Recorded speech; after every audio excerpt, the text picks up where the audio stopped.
There's a lie hiding inside almost every creative dream. And it sounds like this. Once I get there, it'll make sense. Once the audience shows up, once the views get past a certain number, once the money starts coming in, then it'll all feel justified. But there's an uncomfortable truth that I've been circling today. What if the point isn't the payoff? What if the thing I'm actually building isn't a result, but a way of showing up?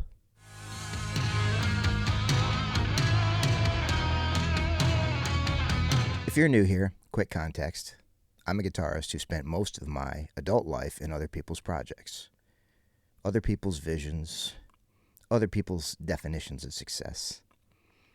I recently got married, moved states, left everything behind, and suddenly I had a rare thing in front of me.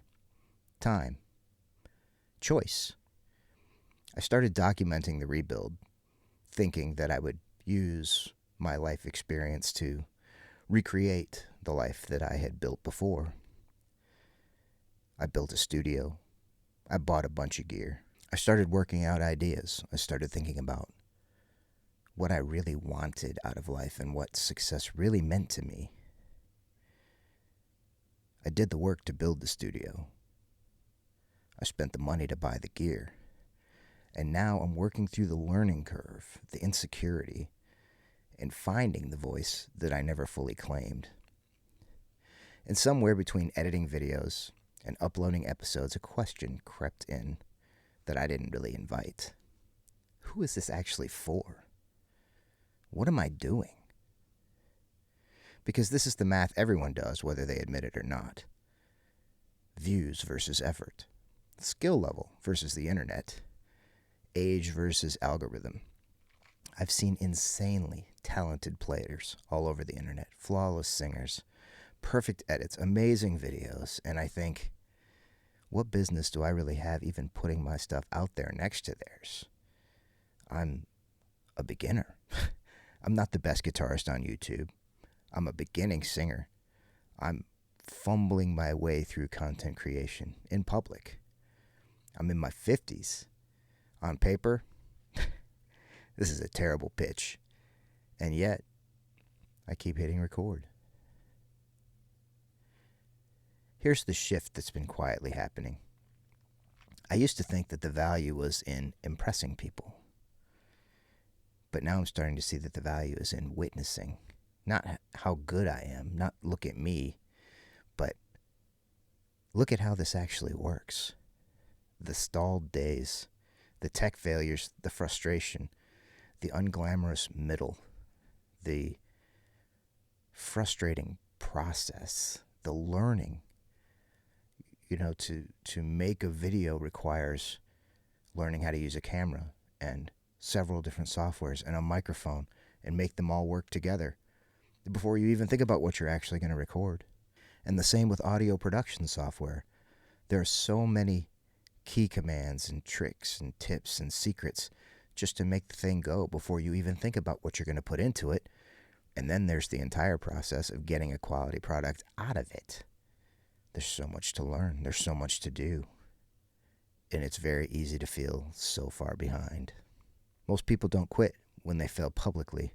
They quit when they fail privately and assume they're the only one. It would be so easy to think, I just can't do this. I bought the wrong software. I don't know what I'm doing and I'll never figure this out. Everything I'm making sucks compared to everything that other people are making. It's honestly enough to make somebody give up. So I've set some guardrails for myself going forward. Guardrail 1. I don't need to be exceptional to be useful. The end result doesn't have to be perfect. It doesn't have to be flawless and internet slick and amazing. It just has to be authentic. It has to be me. It has to be my voice. It has to be my best effort in the process of getting better. Guardrail 2. I'm allowed to be a beginner and still be legitimate. Yes, I am in my 50s. Yes, I probably should have learned this prior to now, but I didn't. And so now I'm going to, because I have this window of time to invest in it. Guardrail 3. Consistency beats intensity every time. Even as a young man learning guitar, I would practice 10 hours a day, 1 day a month, and then just noodle for 30 minutes here and there otherwise. And I found that 30 minutes of consistent focused practice a day is much more effective than a marathon weekend once in a while. Consistency absolutely beats intensity. Guardrail 4. I will not edit out my humanity to chase approval.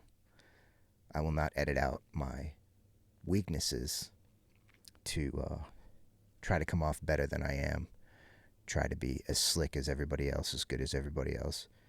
I'm just going to show what I'm doing and how I'm doing it and hope that, number one, I achieve a good outcome through consistency of effort, and number two, I inspire somebody else to do the same. And the most important one is Guardrail 5. If this stops being meaningful to me, it stops.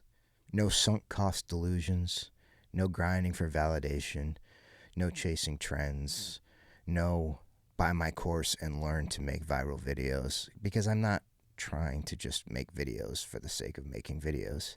This means something to me. This is my life. This is the road I'm on. This is the journey I'm taking, and this is what I want to do. And as long as it makes sense and as long as it means something to me, I'm going to continue to do it. Success used to mean a record deal, a tour bus, a number big enough to silence doubt, enough fans, enough money, enough prestige to finally say, I am the real deal. I've achieved a lot of those things, and they didn't contain what I thought they would contain. And, granted, a record deal in the 80s would be a different situation than a record deal now, but it's something that was on my bucket list, something that meant a lot to me, something I really wanted to have, but it didn't end up giving me what I thought it was going to give me. And I don't mean millions of dollars and Lamborghinis and all of those things. I just mean the fulfillment. Yes, in the moment it was absolutely spectacular. I wanted it. I'm glad I did it, because I really think that you can really only see the true value of something on the other side of achieving it. When it's a dream, it's idealized and romanticized. When you have it and you have to live with it, that's something else altogether. And very few things are better than we dream that they would be. But now I feel like success looks quieter. Did I show up today? Did I tell the truth clearly? Did I leave something intact instead of depleted? Did I make it better? If an audience grows from a post, great. If income grows from that, necessary and welcome, but neither gets to be the reason, because reasons collapse under pressure and practices don't. If you're listening to this while rebuilding something, a career, a body, a sense of self, a voice, a dream you set down years ago, you're not behind. You're not late. You're not unqualified. You're just in the middle. The middle doesn't look good on camera, which is exactly why it matters.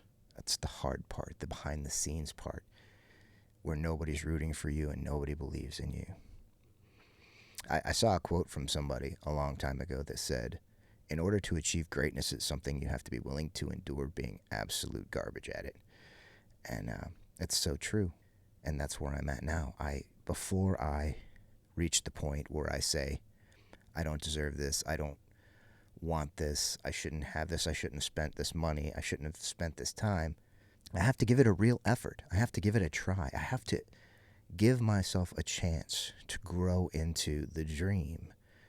I lived so much of my life wanting to be a singer and a musician and a creative person, and I always just jumped on the easiest thing.